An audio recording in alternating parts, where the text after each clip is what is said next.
اس نے حاتم کی جانب ایک آنکھ سے دیکھا تھا۔ گارڈ سے کہو کہ سارے گھر کی تلاشی لیں۔ حاتم نے ملازمہ کو حکم دیا تھا۔ کہاں پر تھی وہ؟ اس نے نین کے گرد بازو حمائل کرتے نرمی سے پوچھا تھا۔ یہیں پر تھی، میں سچ کہہ رہی ہوں۔ ہاں میری جان، مجھے پتا ہے تم سچ کہہ رہی ہو، مجھے اپنی نین پر پورا بھروسہ ہے۔ حاتم نے اس کے ساتھ پورے کمرے کی تلاشی لی تھی۔ میں نے کوئی رپورٹس تبدیل نہیں کی اور نہ ہی کوئی غلط دوائی لی تھی۔ بالکل، تم نے ایسا کچھ نہیں کیا۔ میں پاگل نہیں ہوں، بالکل بھی نہیں ہو۔ حاتم نے اسے ایک بار پھر خود سے لگایا تھا۔ تمہیں مجھ پر بھروسہ ہے؟ وہ سسکی تھی خود سے زیادہ۔ اس کی شرٹ مٹھیوں میں دبوچے وہ پھوٹ پھوٹ کر روتی تھی۔ جو اعتماد اسے نائل نہیں دے سکا تھا وہ حاتم دے رہا تھا۔ مجھے قید کیا تھا، مجھے جنزیروں میں بستر پہ لیٹی تھی، جبکہ حاتم اس کے پاس بیٹھا تھا۔ وہ مسلسل ٹوٹے پھوٹے جملوں میں اسے خود پر بیتے مظالم سنا رہی تھی۔ نین، کس نے تمہیں قید کیا تھا؟ حاتم نے اس کے بالوں میں انگلیاں چلاتے نرمی سے پوچھا۔ شاہین، تم نے کہا تھا نا تم ہر ایک چیز کا انتقام لوگے۔ تم نے کہا تھا نا کہ تم ان کے قاتلوں کو مار دو گے۔ پھر وہ اب تک زندہ کیوں ہے؟ وہ ایک دم اٹھ کر بیٹھی تھی۔ نین، تم کیوں یہ سب بول رہی ہو؟ میں تمہارے پاس ہوں تو تم کیوں باقی سب کو یاد کر رہی ہو؟ تم چاہتے ہو کہ میں اپنی ماں کی دردناک موت بھول جاؤں؟ تم نے وعدہ کیا تھا، اب تم پھر وعدہ کرو مجھ سے کہ تم ان سب کو مارنے میں میری مدد کرو گے۔ وہ بضد تھی۔ اچھا ٹھیک ہے، اگر میری نین کی خوشی اسی میں ہے تو پھر میں وعدہ کرتا ہوں ایک ایک کو ڈھونڈ ڈھونڈ کر تڑپا کر ماروں گا۔ لیکن پھر تمہیں وعدہ کرنا ہوگا تم مجھے شاہین کہہ کر نہیں بلکہ عمر کہہ کر بلاؤ گی۔ عمر اور شاہین میں کیا فرق ہے؟ رقیب لگتا ہے مجھے اپنا، کمینہ کہیں کا، ایک بار سامنے آ جائے مار ڈالوں گا جان سے۔ انین نے بے یقینی سے اس کی جانب دیکھا تھا۔ آخر کوئی خود کو ہی برا بھلا کیسے کہہ سکتا ہے؟ تم شاہین ہی ہو نا؟ اس کا دل خدشات سے گھر گیا تھا۔ میں تمہارا شوہر ہوں، عمر، جو کہ تم سے عشق کرتا ہے۔ اس نے اتنے سال تمہاری یاد میں گزارے ہیں، جو ہمیشہ تمہیں تحائف اور خطوط بھیجتا تھا۔ چلو اب سو جاؤ، میں تمہارے پاس ہی ہوں۔ وہ ریلیکس ہو کر لیٹی تھی۔ وہ باتوں کو گھمانے پھرانے میں ماہر تھا۔ نین کے سارے خدشات کو وہ پل میں دور کر گیا تھا۔ نین کے قاتل حاتم نے اپنے سارے کام کچھ وقت کے لیے چھوڑ دیے تھے۔ آج بھی ناشتے کے بعد وہ اسے بہت پیار سے محبت سے سمجھا کر سائیکائٹرسٹ کے پاس لے کر جا رہا تھا۔ حاتم ڈرائیو کر رہا تھا جبکہ نین گاڑی کے شیشے کے باہر کے مناظر دیکھنے میں مصروف تھی۔ ڈرائیور کو وہ ساتھ نہیں لایا تھا۔ وہ اپنے اور نین کے درمیان کسی تیسرے کی موجودگی کو برداشت نہیں کر سکتا تھا۔ ان کی گاڑی کے پیچھے 2 اور گاڑیاں بھی تھیں جن میں گارڈ اسلحے سمیت ان کی حفاظت پر مامور تھے۔ وہ کوئی عام انسان تو نہیں تھا، انڈر ورلڈ کے لیے وہ بلیک مانسٹر تھا، جبکہ دنیا والوں کی نظر میں وہ بہت بڑا بزنس مین تھا۔ باہر کے نظارے سے فرصت مل گئی ہو تو ایک نگاہ کرم یہاں بھی ڈال دیجیے، ہم بھی دنیا کے سب سے نایاب چیز کا نظارہ کر لیں۔ تمہیں لگتا ہے کہ میں پاگل ہوں؟ اس کی جانب رخ کے نین نے سپاٹ لہجے میں پوچھا تھا۔ سچ بولنا ہے یا جھوٹ؟ سڑک سے نظر ہٹائے حاتم نے اپنی جھیل نما آنکھیں اس کی سنہری آنکھوں میں گاڑی تھی۔ سچ۔ اس کی گہری آنکھوں میں اپنا عکس دیکھتے نین نے آہستگی سے کہا تھا، مجھے یقین ہے کہ تم پاگل ہو، اور اب سے نہیں بلکہ بچپن سے۔ تم ہمیشہ سے عجیب تھی۔ میں ایسا کیا کرتی تھی جو تمہیں عجیب لگی؟ اس کا ذہن بھٹکانے میں وہ کامیاب ٹھہرا تھا۔ بہت سی ایسی باتیں ہیں، مثلا تم بھاگتے کاکروچ کو پکڑ لیتی تھی، پھر اسے لے کر تم سب کو ڈراتی تھی۔ وہ یہ نہیں کہہ سکا تھا کہ وہ اسے ڈراتی تھی۔ میں سچ میں یہ کرتی تھی؟ نین نے دلچسپی سے پوچھا تھا۔ ہاں بالکل، تم ملازموں کے بچوں کے پیچھے اسے پکڑ کر بھاگتی تھی۔ اور کیا کیا کرتی تھی؟ میں اس کی جانب مکمل طور پر رخ موڑے وہ بہت اشتیاق سے پوچھ رہی تھی۔ بہت لمبی لسٹ ہے تمہاری حرکتوں کی۔ وہ ہنس دیا تھا۔ ہمارا نکاح کیسے ہوا تھا؟ ہوا نہیں تھا، تم نے زبردستی کیا تھا مجھ سے۔ تم 8 سال کی عمر میں ہی میرے لکس پر فدا ہو گئی تھی۔ حاتم نے ایک شاخی نگاہ اس پر ڈالی تھی۔ اگر مجھے کچھ یاد نہیں، اس کا مطلب یہ نہیں کہ تم جو بھی بولو گے میں یقین کر لوں گی۔ منہ بنائے وہ ایک بار پھر رخ موڑ گئی تھی۔ تم سچ میں مرتی تھی مجھ پر؟ حاتم نے لب دبائی کہا تھا۔ اب اتنے بھی اچھے نہیں دکھتے تم۔ بچپن میں تو تمہیں میرے آگے کچھ دکھتا ہی نہیں تھا۔ اب بس کر دو، میں تمہارے جھوٹ پر ہرگز یقین نہیں کروں گی، بلکہ مجھے تو یقین ہے کہ تمہاری نیت ہی خراب تھی مجھ پر۔ حاتم کا کہا چھوٹا تھا۔ تم مانو یا نہ مانو، مگر تم نے 8 سال کی ہی عمر میں مجھے بہت بری طرح ڈرائیو کیا تھا۔ میں نہیں مانتی۔ وہ اپنی بات پر مصر تھی۔ مرضی ہے تمہاری۔ کچھ لمحے پھر وہ خاموشی کی نظر ہوئے تھے۔ پھر حاتم نے آہستگی سے اس کا ہاتھ تھام کر اپنی جانب متوجہ کیا تھا۔ کبھی کبھی انسان کو اسٹریس ہو جاتا ہے، اس اسٹریس کو دور کرنے کے لیے سائیکائٹرسٹ کے پاس جانا غلط نہیں ہے۔ اسٹریس کسی کو بھی ہو سکتا ہے، مجھے بھی۔ جہاں میں تمہیں لے کر جا رہا ہوں وہ میری بہت اچھی دوست ہے، اور کبھی کبھی میں اپنا اسٹریس دور کرنے کے لیے ان کے پاس جاتا ہوں، ان سے اپنے دل کی ہر بات کرتا ہوں۔ ایسا کر کے مجھے اچھا لگتا ہے۔ تم سچ میں چاہتے ہو؟ نین نے حیرانگی سے پوچھا۔ بالکل۔ اس کی جانب دیکھے وہ مسکرا دیا تھا۔ وہ بھی جواباً مسکرائی تھی۔ حاتم نے اسے جھوٹ بولا تھا، لیکن جو بھی تھا وہ نین کو سمجھ رہا تھا۔ انین بھی رفتہ رفتہ اس کی عادی ہوتی جا رہی تھی۔ حاتم کے حوصلے دینے پر انین نے ڈاکٹر سے کافی حد تک کھل کر بات کی تھی۔ وہ بظاہر وہاں سے جا چکا تھا، مگر وہ وہی ایک کونے میں پردے کے پیچھے کرسی پر بیٹھا اس کی ساری باتیں سن رہا تھا۔ حاتم نین کی ذہنی حالت سے اچھی طرح واقف تھا، مگر اسے کچھ نہ کچھ کھٹک رہا تھا۔ یقیناً لندن میں ایسا کچھ ضرور ہوا تھا جو نین اسے بتا نہیں رہی تھی۔ یہاں سے وہ سیدھا ماریا کے پاس جا کر اس سے پوچھ گچھ کرنے کا ارادہ رکھتا تھا۔ ان کے سارے کام پینڈنگ پڑے تھے۔ اسلام آباد جانا تھا، مگر وہ ابھی لاہور میں موجود تھا۔ کچھ اور بتانا چاہتی ہیں آپ؟ ڈاکٹر نے بہت نرمی سے پوچھا تھا۔ بس تکلیف ہوتی ہے، اپنی ماں کی موت بھول نہیں پاتی۔ اس نے لندن میں ہوئی کوئی بھی بات نہ تو حاتم کو بتائی تھی اور نہ ہی ڈاکٹر کو۔ ماہم کو لے کر وہ بے حد خوف زدہ تھی۔ اس نے زندگی میں پہلی بار کسی کی جان لی تھی، کسی کا قتل کیا تھا۔ یہ سب وہ اپنی زبان پر نہیں لا سکتی تھی۔ آپ چاہے تو میں آپ کو ریلیکس کر سکتی ہوں، میں ہونا چاہتی ہوں۔ اس کا دماغ پھٹنے لگا تھا۔ آپ یہاں آئے۔ ڈاکٹر نے اسے ایک سیٹ پر لٹائے آنکھیں بند کرنے کا کہا تھا۔ وہ اچھے سے جانتی تھی اس کے ساتھ کیا ہونے والا ہے۔ وہ اس قسم کے سیشنز پہلے بھی کئی بار لے چکی تھی۔ پلیز، ہم صرف اس واقعے کے بارے میں بات کریں گے، نین نے التجا کی تھی۔ ہم ایسا ہی کریں گے۔ تھوڑی دیر میں ڈاکٹر نے اسے ہپنوٹائز کیا تھا۔ اس دن کیا ہوا تھا نین؟ یاد کرو، مجھے بتاؤ۔ تم صوفی اور تمہاری موم۔ نینا کو کیا ہوا تھا اس دن؟ سوچو۔ حاتم بھی کرسی سے اٹھ کر وہاں آ گیا تھا۔ انین نے بولنا شروع کیا تھا۔ پہلے اس کی یادیں واضح نہیں تھی، مگر اب تو تقریباً سب صاف تھا۔ اس دن میں، موم اور آپی شاپنگ پر گئے تھے۔ انین نے بولنا شروع کیا تھا۔ ڈیڈ ساتھ ہوتے تو کتنا مزہ آتا نا، اور بھائی بھی نہیں آئے ساتھ۔ انین نے منہ پھیلائے ونڈو کے پار گزرتی چیز کو دیکھ رہی تھی۔ مانو آپ کبھی خوش نہیں رہ سکتی، ہر چیز میں مسئلہ ہے۔ آپ کے ڈیڈ اور بھائی بزی ہیں نا؟ نینا نے اسے سمجھانا چاہا تھا۔ اس سے پہلے کہ وہ ان دونوں کے درمیان کوئی اور بات ہوتی، نینا کا فون بجا تھا۔ فون سنتے اس کے پیروں تلے زمین کھسک گئی تھی۔ مصطفیٰ اس کے ہاتھ سے فون چھوٹ کر گرا تھا۔ کیا ہوا آنٹی؟ صوفی نے فکر مندی سے پوچھا تھا۔ گاڑی ہسپتال کی جانب موڑو، اس نے کپکپاتی آواز میں ڈرائیور سے کہا تھا۔ ڈرائیور کی گاڑی موڑتے ہی اچانک ان کی گاڑی کے سامنے ایک اور گاڑی آئی تھی۔ سنسان سڑک پر 3 آدمی جن کے چہرے ڈھکے ہوئے تھے، انہوں نے ان تینوں کو زبردستی اپنی گاڑی میں بٹھایا اور ڈرائیور کو گولی مار کر وہ وہیں پھینک گئے تھے۔ مجھے بہت ڈر لگ رہا ہے موم۔ ان تینوں کو ایک کھنڈر نما کمرے میں بند کیا گیا تھا۔ صوفی اور دونوں ہی نینا کے ساتھ چپکی بیٹھی تھی۔ ڈرنے کی ضرورت نہیں ہے، سب ٹھیک ہوگا۔ وہ پہلے ہی مصطفیٰ کو لے کر بہت پریشان تھی۔ فون کال کے مطابق اس کا ایکسیڈنٹ ہوا تھا۔ تھوڑی دیر بعد کسی کے قدموں کی چھاپ تینوں ہی سہم گئی تھی۔ کیسی ہو نینا؟ سمیر کو اپنے سامنے دیکھ وہ دنگ رہ گئی تھی۔ آپ؟ وہ یقین نہیں کر پا رہی تھی۔ وہ شخص نہ جانے کتنے دنوں سے اس کے پیچھے پڑا ہوا تھا، اور اب یہ سب۔ بہت حسین ہو تم، اور میری دلہن بن کر اور بھی حسین لگو گی۔ سمیر نے نینا کا ہاتھ پکڑ کر اپنی جانب کھینچا تھا۔ صوفی اور نین دونوں کی آنکھوں میں بے یقینی تھی۔ چھوڑو مجھے ذلیل انسان، میرے شوہر تمہیں جان سے مار دیں گے۔ نینا نے اپنا آنکھ چھڑوانے کی بھرپور کوشش کی تھی۔ وہ زندہ ہوگا تو مجھے مارے گا نا؟ نینا کے سر پر آسمان گرا تھا۔ یہ تم کیا کہہ رہے ہو؟ مصطفیٰ نہیں، وہ زمین پر گرتی چلی گئی تھی۔ صوفی اور نین روتے ہوئے اس سے لپٹے تھے۔ اگر تم نہیں چاہتی کہ میں ان دونوں کو بھی مار دوں تو میری بات مان جاؤ اور مجھ سے نکاح کے لیے تیار ہو جاؤ۔ وہ کہہ کر الٹے پاؤں واپس گیا تھا۔ شاید وہ اسے تھوڑا وقت دے رہا تھا۔ وہ نہ جانے کتنی دیر اپنی بے بسی پر آنسو بہاتی رہی، پھر اچانک ہی وہ وہاں سے اٹھی تھی۔ نینا اس جگہ کا ہر ایک کونا چھانا تھا۔ بہت ڈھونڈنے پر بھی اسے دیوار کا ایک حصہ دکھا تھا جو کہ نیچے سے تھوڑا ٹوٹا ہوا تھا۔ نینا نے وہاں سے جھانک کر باہر دیکھا تھا۔ باہر جنگل تھا۔ صوفی اور نین بھی اس کے پیچھے ہی تھی۔ صوفی میری بات سنو، تم لوگوں کو یہاں سے بھاگنا ہوگا۔ مجھے پورا یقین ہے کہ نائل تم لوگوں تک پہنچ جائے گا، لیکن آنٹی میرے ساتھ جو ہوگا وہ ہوگا، لیکن میری بیٹیوں کی عصمتوں پر کوئی حرف نہیں آنا چاہیے۔ نینا نے ادھر ادھر نظریں گھمائی تھی۔ ایک لوہے کے ٹوٹے ہوئے زنگ آلود اوزار سے اس نے وہ دیوار کو توڑنا شروع کی تھی۔ دیوار بہت زیادہ مضبوط تھی، اسے زیادہ مشقت نہیں کرنی پڑی تھی۔ کچھ ہی دیر کی محنت کے بعد وہ ایک بڑا سراغ کرنے میں کامیاب ٹھہری تھی۔ وہ وہاں سے نہیں جا سکتی تھی مگر انین اور صوفی جا سکتی تھی۔ صوفی ایک دبلی پتلی لڑکی تھی اور نین تو ویسے بھی بہت چھوٹی تھی۔ چلو جاؤ تم لوگ، اس سے پہلے کہ کوئی آ جائے۔ آنٹی ہم آپ کو چھوڑ کر کہیں نہیں جائیں گے۔ صوفی روتے ہوئے نینا کے گلے لگی تھی۔ یہ ضد کرنے کا وقت نہیں ہے صوفی، اس سے پہلے کہ کوئی آ جائے بھاگ جاؤ یہاں سے اور وعدہ کرو تم مانو کا بہت خیال رکھو گی۔ 8 سالہ اینن چپ چاپ ان کی باتیں سن رہی تھی۔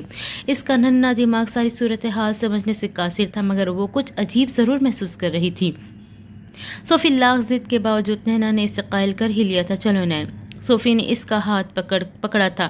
وہ پہلے تو حاتم کو چھیڑنے کے لیے اسے نین کہہ کر پکارتی تھی کیونکہ وہ برا مان جاتا تھا، پھر اسے عادت ہو گئی تھی۔ میں نہیں جاؤں گی، اس کا ہاتھ جھٹکتی وہ اپنی ماں سے لپٹی تھی۔ میں آپ کو چھوڑ کر کہیں نہیں جاؤں گی موم، وہ روتی تھی۔ میرا بچہ، نینا جھک کر اس کے چہرے کے ہر ایک نقش کو چوما تھا۔ موم کی بات مانو اور آپ ہی کے ساتھ چلی جاؤ۔ میں نہیں جاؤں گی، آپ بھی چلیں ہمارے ساتھ، وہ مسلسل سسک رہی تھی۔ کسی کی قدموں کی چھاپ سے وہ تینوں ہی چونکی تھیں۔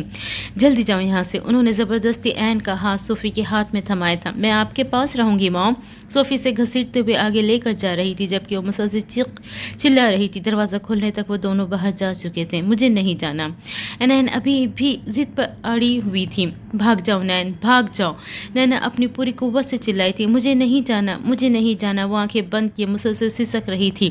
حاتم اس کے ساتھ کھڑا تھا جبکہ اس کی آنکھیں بھی نم تھی۔ پھر کیا ہوا نین، یاد کرو، اس کے بعد کیا ہوا تھا؟ اس کے بعد ہم بھاگ گئے تھے، ہر طرف جنگل ہی جنگل تھا۔ میں تھک گئی تھی، بہت تھک گئی تھی۔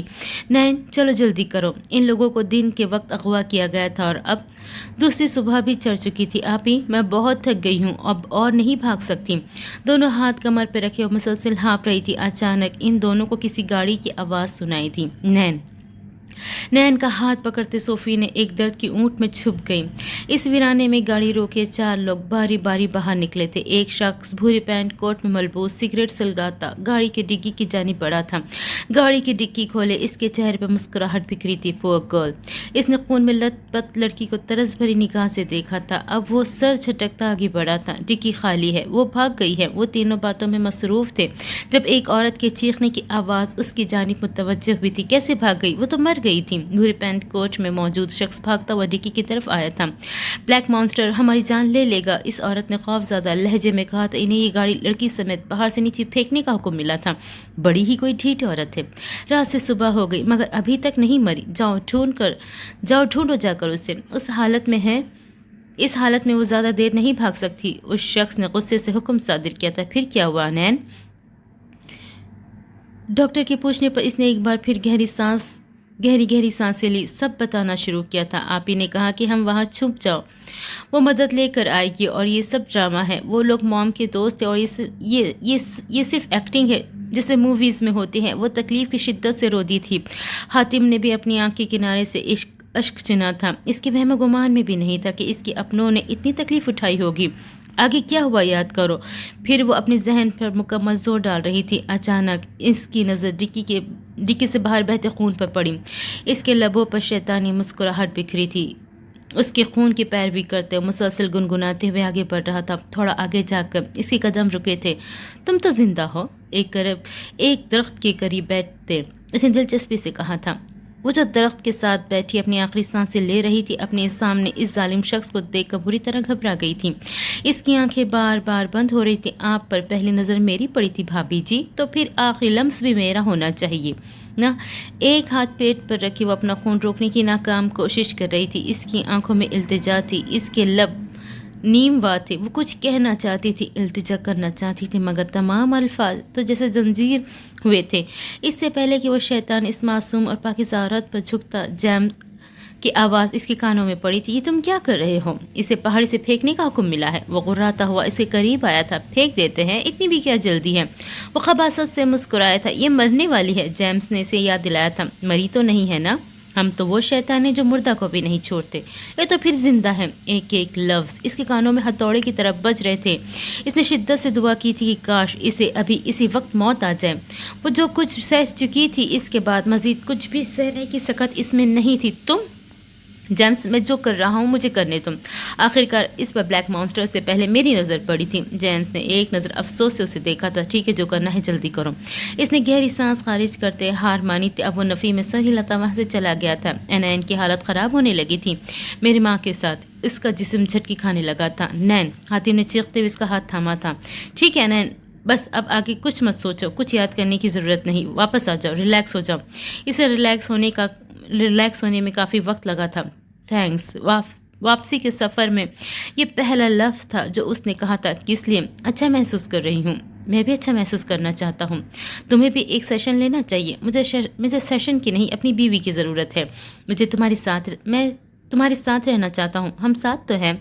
ایسے نہیں، میں تمہیں ہر پل ہر گھڑی محسوس کرنا چاہتا ہوں. مجھے ڈر لگتا ہے کہ تمہیں مجھ سے کوئی چھین نہ لے. میں نہیں چاہتا کہ اب نائل کے پاس تم واپس جاؤ. میں کہیں نہیں جا رہی، یہی ہوں تمہارے پاس. وہ مدھم سا مسکرائی تھی. نکاح کرو گی مجھ سے؟ اس کے کچھ دیر بعد کہے جملے پر سے وہ ساکت ہو گئی تھی. میں تمہارے ساتھ رہنا چاہتا ہوں، یہ جاننے کے باوجود بھی کہ میری دماغی حالت. تم بالکل ٹھیک ہو نین؟ بالکل ٹھیک. اگر نہیں ہو تو بہت جلد ہو جاؤ گی. اپنی محبت پہ بھروسہ ہے مجھے. حاتم نے اس کا ہاتھ تھاما تھا. بہت لگا لیے کوئے یار کے چکر، اب وصل یار کا وقت ہے. اس کے بے باک گفتگو پر بری طرح چھیپ گئی تھی. اسلام آباد جاتے ہی ہم نکاح کر لیں گے. نے کچھ نہیں کہا تھا. وہ بس سرخ چہرے کے ساتھ کھڑکی کے پار گزرتی چیزوں کو دیکھ رہی تھی. اینین کے ساتھ کسی قسم کا کوئی دماغی مسئلہ نہیں تھا. وہ کوئی ذہنی مریضہ نہیں ہے. انہیں ایسا بنایا گیا ہے. ان کی رپورٹس کے مطابق ان کے بلڈ میں بہت زیادہ مقدار میں نشے آور ادویات ملی ہے. آپ باقاعدگی سے انہیں میرے پاس لے کر آئیں. کچھ سیشنز اور میڈیسنز کے بعد وہ ٹھیک ہو جائے گی. لیکن اس بات کا خیال رکھیں کہ ان کے دماغ کو کسی قسم کا کوئی دھچکا نہ پہنچے. انہیں آپ کی محبت اور توجہ کی ضرورت ہے. ڈاکٹر کی بات یاد کرتے حاتم کی آنکھوں میں شعلے دہکنے لگے تھے. نین پہلے بھی کسی سائیکیٹرسٹ کے پاس جاتی رہی ہے تو پھر وہ ٹھیک کیوں نہیں ہوئی؟ اینین کا کیس بہت سمپل ہے. ایک 8 سالہ بچی اگر اپنا سارا بچپن بھول سکتی ہے تو یہ واقعہ بھی بھول سکتی ہے. وہ بھی جب گھر، پہچان، یہاں تک کہ نام بھی تبدیل کر دیا گیا ہوں. اس سب سے تو یہی اخذ ہوتا ہے کہ اسے صحیح ٹریٹمنٹ نہیں دیا گیا، اور یقیناً اس سب کے پیچھے کوئی گھر کا ہی شخص ہوگا. حاتم گہری سوچ میں پڑا تھا. نائل تو یہ نہیں کر سکتا تو پھر کون؟ اب اسے بس اتنا ہی پتہ لگانا تھا کہ اس کے پیچھے کس کا ہاتھ ہے. پھر ساری گٹھیاں خود ہی سلجھ جانی تھیں. عمر، مجھے ڈاکٹر کے پاس جانا ہے. نین، بلا وجہ ضد مت کرو. ابھی 2-3 دن بعد اگلا سیشن. اس نے کل سے ضد لگائی ہوئی تھی کہ وہ ڈاکٹر کے پاس جائے گی. دیکھو، میں تمہیں اذیت میں نہیں دیکھ سکتا. مجھے نہیں پتا، بس مجھے ٹھیک ہونا ہے. پھر ہمیں شادی بھی تو. اس نے زبان دانتوں تلے دبائی تھی. یعنی یہ ساری محنت اسی لیے ہو رہی ہے. وہ اسے کمر سے کھینچ کر ایک بار پھر اپنے قریب کر گیا تھا. دیکھو، ابھی ہمارا نکاح نہیں ہوا. اس کے سینے پہ ہاتھ رکھے وہ اسے دھکیلنے ہی والی تھی جب عمر نے اس کے دونوں ہاتھ اپنی گرفت میں لیے اس کی کمر کے پیچھے پن کیے تھے. تم ٹھیک نہیں کر رہے. اس کی آواز میں نمی گھلی تھی. نین. عمر فوراً اسے دور ہٹا تھا. میں مذاق کر رہا تھا. تو میں کون سا سیریس تھی؟ وہ اسے زبان چراتے وہاں سے بھاگی تھی. حاتم کچھ دیر ہکا بکا وہاں کھڑا رہا تھا. پھر وہ بھی بھاگا تھا. اس کے پیچھے گیا تھا چڈی کہیں کی. یہاں لاؤنج میں داخل ہوتے عمر نے اسے سخت گھوری سے نوازا تھا. کیوں؟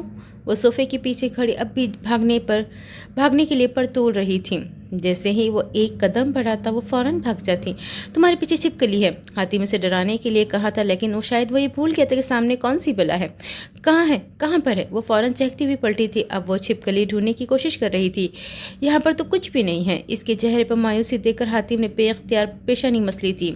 کوئی اور لڑکی ہوتی تو شاید چیخیں مار مار کر گھر سر پہ اٹھا لیتی، مگر سامنے تو اس کے ٹڈی تھی، بہادر ٹڈی. عمر، تم نے جھوٹ. اسے ابھی اس کے الفاظ منہ میں ہی تھے جب عمر نے ایک بار پھر اسے اپنی دسترس میں لیا تھا. ڈرامے باز کہیں کی. عمر نے اس کی ناک پر بائٹ کی تھی. نین کی سسکی نکلی تھی. مجھے ڈاکٹر کے پاس جانا ہے. مجھے جلدی سے ٹھیک ہونا ہے. وہ نظریں ادھر ادھر گھمائے راہ فرار کا راستہ ڈھونڈ رہی تھی. اور پھر شادی کرنی ہے. عمر نے لب دبائے شرارت سے کہا. جی نہیں. اس کا چہرہ سرخ پڑا تھا. تو کیا نہیں کرنی؟ اس کی بوکھلاہٹ اسے محظوظ کر رہی تھی. پتہ نہیں. وہ ضد ہوئی تھی. پتہ نہیں ہے تو پتہ کیجیے نین صاحبہ، دن کم رہ گئے ہیں. اس نے بے حد نرمی سے اسے چھوڑ دیا تھا. تو مجھے ڈاکٹر کے پاس نہیں لے کر جاؤ گے؟ گھڑی کی سوئی پھر وہیں آ کر رکی تھی. ایک شرط پر. کیسی شرط؟ تو مجھے ایک کپ کافی بنا کر پلانی ہوگی. نین کے چہرے کا رنگ بالکل زرد پڑا تھا. کافی؟ اس کے چہرے پر خوف کے سائے لہرائے تھے۔ ہاں کافی، تم تو ایسے ڈر رہی ہو جیسے میں نے گن چلانے کا بولا ہوں۔ پھر غلط شخص سے بات کر گیا۔ سامنے کھڑی آفت کے لیے گن چلانا آسان، جبکہ کافی بنانا بے حد مشکل تھا۔ مجھے بنانی نہیں آتی، میں نے کبھی کچن کے کام نہیں کیے۔ اندازہ تھا مجھے، کوئی بات نہیں، ہم مل کر بناتے ہیں۔ عمر اس کا ہاتھ تھامے کچن کی جانب بڑھا تھا۔ نہیں عمر پلیز، اینین کا دل دھک سے رہ گیا تھا۔ آگ کو دیکھ کر اسے ایک بار پھر اٹیک ہونا تھا اور وہ نہیں چاہتی تھی کہ یہ سب عمر کے سامنے ہو۔ میں کچھ نہیں سنوں گا، ہم کافی بنا رہے ہیں بس۔ اس کی لاکھ منتوں کے باوجود وہ اسے کچن میں لے آیا تھا۔ جیسے ہی عمر نے چولہا آن کیا تھا، نین نے سختی سے آنکھیں میچی تھی۔ وہاں سے کب اٹھا؟ عمر کی آواز پر اس نے آنکھیں کھولی تھی۔ وہاں کوئی آگ نہیں تھی، چولہا الیکٹرک تھا۔ نین کی رکی سانس بحال ہوئی تھی۔ نین دو نا؟ ہاں، اس نے مسکرا کر عمر کو کب تھمایا تھا۔ ناشتے کے بعد وہ لوگ ڈاکٹر کے پاس گئے تھے۔ حاتم کے منع کرنے کے باوجود بھی وہ جان بوجھ کر ہپنوٹائز ہوئی تھی۔ وہ کل کی طرح آج بھی سکون حاصل کرنا چاہتی تھی، لیکن آج حاتم نے ڈاکٹر سے اکیلے میں بات کر کے کہا تھا کہ وہ اس سے لندن میں ہوئے واقعے کے بارے میں پوچھے، نہ کہ اس کے بچپن والے سانحے کے۔ اینین ساری آپ بیتی سنا دیتی تھی۔ حاتم جیسے جیسے سنتا رہا، اس کی آنکھوں میں شعلے بھڑکنے لگے تھے۔ اینین وہ عورت کون تھی؟ حاتم نے اس سے پوچھا تھا۔ وہ مسلسل رو اور سسک رہی تھی۔ اینین مجھے بتاؤ، یہ کس نے کیا یہ سب؟ پھپھو ایلیکس، وہ بس اتنا ہی بولی تھی۔ حاتم نے سختی سے لب بھینچے تھے۔ اس کا پورا وجود غصے سے سرخ پڑا تھا۔ آنکھوں میں لپٹے شعلوں نے آج سب کو بھسم کرنا تھا۔ آج ہر چیز کا انتصاب ہونا تھا۔ وہ نین کے ساتھ ہوئے ہر ایک ظلم کا انتقام لینے کا پیما کر چکا تھا۔ نائل اضطراب کی حالت میں لان میں موجود کرسی پہ بیٹھا تھا، جبکہ محسن ساتھ والی کرسی پہ ٹانگ پر ٹانگ جمائے مزے سے باداموں کے ساتھ انصاف کر رہا تھا۔ نہ تو بیوی راضی ہے، نہ ہی بہن۔ مجھے سمجھ نہیں آتا کہ میں آخر کیا کروں۔ بادام کھاؤ، محسن نے اسے مفید مشورے سے نوازا تھا۔ تم میرے گھر بادام کھانے آئے ہو؟ نائل کو اس کا اطمینان زہر لگا تھا۔ ایک آئیڈیا ہے میرے پاس، تھوڑا فلمی ہے مگر بتاؤ۔ تم وانیا کو گھر لانا چاہتے ہو نا، تو ڈیوڈ سے کہو کہ وہ تمہاری بہن واپس دے دے۔ تم جب بھی کرنا بکواس ہی کرنا، میں کہوں گا اور وہ عزت سے اسے یہاں لا کر چھوڑ جائے گا۔ اور تو اور وہ خود اپنے سرتاج کو، میرے سر درد کو چھوڑنے کو تیار نہیں ہے۔ محسن کا کہا چھٹا تھا۔ تم اس سے کہو کہ وہ تمہاری بہن واپس کر دے، بدلے میں اپنی بہن لے جائے، دیکھنا خود چھوڑ کر جائے گا وانیا کو۔ تمہارا دماغ سیٹ ہے؟ نائل کو اس وقت وہ پاگل لگا تھا۔ کہاں سے لے کر آؤں اس کی بہن کو؟ قبر سے؟ وہ اچھا خاصا تپا تھا۔ صرف کہنے سے کیا ہوتا ہے، جب وانیا یہاں آ جائے تو تب کی تب دیکھی جائے گی۔ تمہیں کیا لگتا ہے وہ اتنا بیوقوف ہے؟ نائل کو اس کا آئیڈیا بالکل بھونڈا لگا تھا۔ تمہارے پاس اس سے بہتر آئیڈیا ہے تو تم اس پر عمل کر لو۔ تم یہ کہنا چاہتے ہو کہ میں اس سے کہوں کہ صوفی زندہ ہے؟ صوفی زندہ ہے؟ اپنے پیچھے اسنیہا کی آواز سنتے وہ کرنٹ کھا کر پلٹا تھا۔ مجھے پہلے ہی پتا تھا، آپ ایک نمبر کے دھوکے باز انسان ہیں۔ وہ روتے پیر پٹکتے وہاں سے بھاگ گئی تھی۔ نائل نے خونخوار نگاہوں سے محسن کو گھورا تھا۔ یہ میرا قصور نہیں ہے، محسن نے ہاتھ اٹھائے کہا تھا۔ مجھے کبھی کبھی لگتا ہے تم میرے سب سے بڑے دشمن ہو۔ خود تو بسا لیا ہے اپنا گھر، میرا نہ بسنے دینا۔ اب جا کر بتاؤ اسے کہ ایسا کچھ نہیں ہے، میری زندگی میں صرف اسنیہا ہے، صوفی نہیں۔ دیکھو یہ تمہارا پرسنل میٹر ہے، مجھے ویسے بھی دیر ہو رہی ہے۔ محسن، نائل نے اسے آواز دی تھی مگر وہ 9 تو 11 ہو گیا تھا۔ اینین کو گھر چھوڑ کر وہ سیدھا ماریا کے پاس گیا تھا۔ وہ اس وقت ایک فلیٹ میں رہ رہی تھی۔ فلیٹ کا دروازہ کھلے غضبناک چال چلتے اندر داخل ہوا تھا۔ ماریا! وہ چیختے ہوئے ادھر ادھر دیکھ رہا تھا، تبھی وہ اسے کچن کاؤنٹر کے پاس کھڑی نظر آئی تھی۔ کیا ہوا بلیک مانسٹر؟ الیکس کہاں ہے؟ اس کے بال دبوچے۔ ڈیوڈ نے اس کا سر سلیب پر پٹکا تھا۔ لندن میں کیا ہوا تھا؟ اس کے بال واپس کھینچتے اس نے ماریا کا منہ دبوچا تھا۔ میں کسی قسم کی کوئی بکواس نہیں سنوں گا، صرف سچ۔ میرے کہے سے تم اچھی طرح واقف ہو۔ نین کے ساتھ کیا کیا تم لوگوں نے؟ سرد لہجے میں اس کے کان میں سور پھونکتے اس نے ماریا کو دھکا دیا تھا۔ مجھے نہیں پتا، میں نے کچھ نہیں کیا۔ نین اپنی پھپھو کے ساتھ رہتی تھی وہاں پر، اور وہ بالکل ٹھیک تھی۔ بے وقوف لڑکی، تمہیں وہاں بھیجا کس لیے تھا میں نے؟ وہ غرایا تھا۔ الیکس وہاں آتا تھا؟ لہجے میں صفاقیت اور سٹ موری تھی۔ مجھے نہیں پتا بلیک مانسٹر، مجھے سچ میں نہیں پتا۔ وہ مسلسل ہانپ رہی تھی۔ اگر اس سب میں کہیں بھی تمہارا ہاتھ ہوا تو یاد رکھنا میں کیا حال کروں گا۔ اسے پرے دھکیلتے وہ لمبے لمبے ڈگ پڑتا وہاں سے گیا تھا۔ اس وقت ماریا سے اہم ماہم تھی جسے وہ کسی صورت نہیں بخشنے والا تھا۔ نائل اپنے کمرے کی بالکنی میں کھڑا سگریٹ سلگا رہا تھا جب اسنیہا نے پیچھے سے بہت آہستگی سے اس کے کندھے پہ ہاتھ رکھا۔ I am sorry. وہ اس کے عقب میں آ کر کھڑی ہوئی تھی۔ ساشا اسے سب بتا چکی تھی کہ اب وہ نائل اب وہ نائل سے کافی شرمندہ تھی۔ تم ہر روز مجھے اور خود کو اذیت پہنچاتی ہو، تمہیں پتہ ہے تمہاری انہی حرکتوں کی وجہ سے میرا گھر آنے کو دل نہیں کرتا۔ سگریٹ کا دھواں ہوا میں مہلک ہو رہا تھا، جبکہ اس کے چہرے پر ہنوز متانت تھی۔ میں آپ سے صرف محبت نہیں کرتی بلکہ عشق کرتی ہوں، میں شراکت داری برداشت نہیں کر سکتی۔ اس کی آواز میں نمی کا عنصر واضح تھا۔ تمہیں کس نے کہا کہ شراکت داری برداشت کرو؟ 1000 بار بتا چکا ہوں، میری زندگی میں صرف تم ہو۔ وہ جھنجھلا کر اس کی سمت مڑا تھا اور دل میں آنکھوں میں آنکھیں ڈالے وہ استفسار کر رہی تھی۔ وہ خاموش ہو گیا تھا، پھر اس نے نظریں چرائی تھی اور بس اسی لمحے سنیہا کے دل پر ایک زبردست غصہ پڑا تھا۔ دل میں صرف صوفی ہے نا؟ وہ عجیب انداز میں ہنسی تھی۔ اگر وہ کسی زن میں تھی تو نائل کی خاموشی اسے بھی دور کر دیا تھا۔ وہ اب بھی اس کی جانب دیکھنے سے گریز کر رہا تھا۔ سگریٹ اس کے دائیں ہاتھ کی 2 انگلیوں کے درمیان مسلسل اپنی زندگی کی ڈور ہارتی جا رہی تھی۔ مجھے بتا دیجیے نائل، میں ایسا کیا کروں کہ آپ کو مجھ سے محبت ہو جائے؟ مجھے بتائیں کہ میں اس میں ایسی کیا خاص بات تھی جو مجھ میں نہیں؟ مجھے بتائیں نائل، میں بالکل ویسی بن جاؤں گی جیسی وہ تھی۔ وہ اس کے سینے پہ سر رکھے مسلسل سسک رہی تھی۔ وہ اب بھی خاموش کھڑا۔ وہ اسے کیا سمجھاتا، کیا کہتا؟ کوئی تسلی، کوئی بات؟ نائل کے پاس الفاظ جیسے ختم ہوئے تھے۔ مجھے بتائیں وہ کیسی دکھتی تھی؟ کیا مجھ سے زیادہ حسین تھی؟ کیسی ڈریسنگ کرتی تھی وہ؟ میں سب کروں گی نائل، سب کچھ، مگر پلیز مجھے اپنے دل میں وہ مقام دے دے جو آپ نے اسے دیا ہے۔ پلیز مجھے تھوڑی سی محبت دے دے۔ وہ اس سے الگ ہوتے اس کا گریبان پکڑے بے بسی کی انتہا پر تھی۔ نائل نے ایک افسوس بھری نگاہ اس پر ڈالی تھی۔ اس کا یہ کمپلیکس اسے دن بدن نحیف اور لاغر کرتا جا رہا تھا۔ تم سچ میں جاننا چاہتی ہو تو سنو، وہ بات مجھے تنگ نہیں کرتی اور نہ ہی اس نے کبھی تمہاری طرح مجھ سے محبت کی بھیک مانگی۔ یہ اس کے کردار کی پاکیزگی تھی، یہ اس کی معصومیت تھی جس نے میرے دل کو فتح کر لیا۔ ہماری کوئی لو میرج نہیں ہوئی تھی اور نہ ہی میں پہلی نظر میں اس کی محبت میں گرفتار ہوا تھا۔ یہ سب آہستہ آہستہ ہوا۔ اس نے صبر کیا تھا جو تم نہیں کر رہی۔ سنیہا، صوفی کی خوبصورتی نے مجھے کبھی متاثر نہیں کیا۔ اس کی خدمت، اس کا خلوص اور اس کی دینداری نے مجھے متاثر کیا تھا۔ میرے کہنے کے باوجود اس نے حجاب نہیں اتارا تھا۔ اس نے مجھے راضی کرنے کے لیے اپنے رب کو ناراض نہیں کیا۔ وہ سانس لینے کو رکا تھا، جبکہ سنیہا تو سانس بھی نہیں لے سکی تھی۔ وہ اپنے محبوب کی زبان سے اپنے رقیب کی تعریف سننا ایک عاشق کے لیے کڑا امتحان ہوتا ہے۔ وہ اس امتحان سے گزر رہی تھی۔ میں نے کبھی نہیں کہا کہ تم اس جیسی بن جاؤ اور نہ ہی میں یہ چاہتا ہوں کہ ہر کسی کی اپنی ایک پہچان ہوتی ہے۔ میری ایک بات یاد رکھو سنیہا، ہمارے درمیان جو بھی مسائل ہے اس کی وجہ وہ نہیں بلکہ تم خود ہو۔ تم مجھے ذہنی سکون پہنچانے کے بجائے صرف اذیت دیتی ہو۔ تم میری بیوی ہو، وہ تھی، بس اتنی سی بات ہے، لیکن تم سمجھنا ہی نہیں چاہتی۔ اگر وہ میرے لیے خاص تھی تو تم بھی ہو۔ میرا نہیں خیال کہ ہمیں کسی تیسرے کو درمیان میں لانا چاہیے۔ جو گزر گیا اسے بھول جانا بہتر ہوتا ہے۔ اور ہاں، پلیز صوفی بننے کی کوشش مت کرنا، تم وہ نہیں بن سکتی۔ وہ کہہ کر رکا نہیں تھا۔ اس نے آج ضرورت سے زیادہ وضاحت دی تھی، لیکن شاید یہ ضروری بھی تھا۔ وہ ہر چیز سے تھک چکا تھا، ہر رشتے نے اسے اذیت پہنچائی تھی۔ انسان دشمنوں سے تو جنگ لڑ لیتا ہے، مگر جب بات اپنوں کی آتی ہے تو وہ ہمیشہ ہی شکست کھا جاتا ہے۔ وہ گمسم سی آنکھوں میں حیرت اور بے یقینی لیے نہ جانے کتنی دیر وہاں کھڑی رہی۔ وہ جو کچھ بھی کہہ کر گیا تھا، اس سے سنیہا کو بہت تکلیف پہنچی تھی۔ اس کی گفتگو میں صرف صوفی تھی، درد تھا، ملال تھا، مگر سنیہا کہیں نہیں تھی۔ وہ یہی اخذ کر سکی تھی۔